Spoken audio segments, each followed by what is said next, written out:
Hey everybody, Anthony Sealing here on behalf of the Multiple Sclerosis Centers of Southwest Florida. Today we're interviewing Heather Roka, who's going to be swimming the Northern Channel, raising money for the MS Center. Today we're going to learn a little bit about her backstory, why she's doing this swim, and what we're hoping to accomplish with the MS Center. So Heather, tell us a little bit about yourself. I'm from Fort Myers. I grew up here, went to Fort Myers High School, swam with the high school team. We actually won state my senior year. Then went on to swim in college at Gardner-Webb University, and we won 3 conference titles there. And so really swam as a distance swimmer, got a lot of experience doing that, loved the team aspect of it. Came back to Fort Myers and went to Florida Gulf Coast University and got a degree in physical therapy. Started working in the area, working skilled nursing, and neurological injuries kind of became my specialty. So started looking for a different avenue where I could still swim, enjoy people, and kind of stumbled into open water swimming, and then that progressed to marathon open water swimming. Tell us a little bit about marathon swimming. What does that look like? So marathon open water swimming is any swim that's longer than 10 kilometers. How far is 10 kilometers? 10 kilometers is 6.2 miles. So the kind of concept of it is for most people a 10K, minus like your Olympians, who you're going to see in Paris, but most people take about 2.5 to 3 hours to swim a 10K. So putting it pretty close to that marathon running time.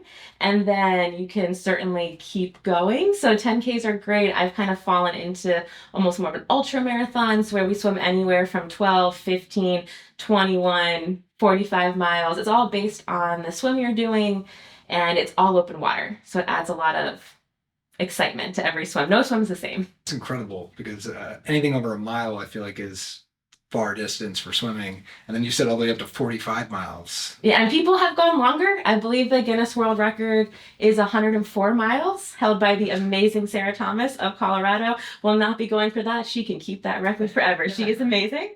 But you can certainly challenge yourself to whatever. That's a great thing about marathon swimming. You can find an event that really pushes you, and you can really find your limit and what you can do. What made you pick the Northern Channel? Actually completed the English Channel in 2017. It's in many ways kind of like the holy grail of open water swimming. And so I did it, finished it, and said, okay, that was hard, but I think I could probably do more. So I went back and did a double English Channel in 2021. Which was very long, very hard, more than 25 hours. Realized I reached my max for distance. That was absolutely as far as I wanted to go for distance and time. However, realized I did want to see if I could challenge myself in a different way. So the North Channel is much colder than the English Channel. It's actually Northern Ireland to Scotland. So it's usually about 5 to 10 degrees colder than what the English Channel is. So water typically in like 54 to 57 degree temperature, no wetsuit, nothing like that. And then there's a lot of sea life, unfortunately, mainly jellyfish sea life. And that's something, I'll be the first one, I'm very scared of jellyfish. So I knew that handling cold water and jellyfish would certainly push me to find a new limit and really try to just push my barriers. Those sound very challenging. The water temperature alone, but then you're talking about jellyfish. It's pretty much guaranteed you're going to get stung. The main kinds they have that are I'm concerned about are the lion's mane jellyfish. And unfortunately in the North Channel, they tend to kind of exist in what's called blooms. So you might end up where you're just swimming through a whole bunch of them and just grit your teeth and hope you can pull it off. What's motivating you to do this kind of swim? I do work as a physical therapist, and I work in an inpatient setting, so I'm often asking people to really challenge themselves physically. Often my patients, maybe when they first see me, they can't sit, they can't stand, they can't walk, and I'm showing up every day pretty determined saying, nope, I understand you're tired. You're still going to get up. We're still going to try.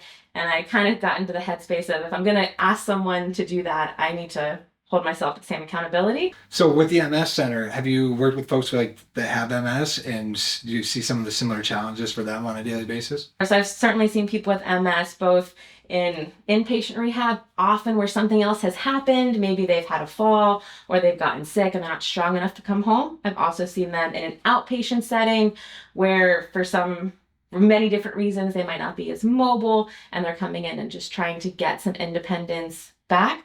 I also have a family member who has MS, so anything I can do to make that a little bit better, I am happy to do. Great. So is that why you're helping raise some funding for this group here in Southwest Florida? Yeah, I met Kay, and she came in and talked about the MS Center, and it was just such a unique thing that I hadn't really seen in our community because of how it just helped and reached out to the community to help people with MS in so many different ways, and provides such a continuum of care that I often notice could be lacking because you get someone with MS and everything in healthcare can be so isolating in the sense that you see your primary care, they deal with stuff. You go to your neurologist, they deal with stuff.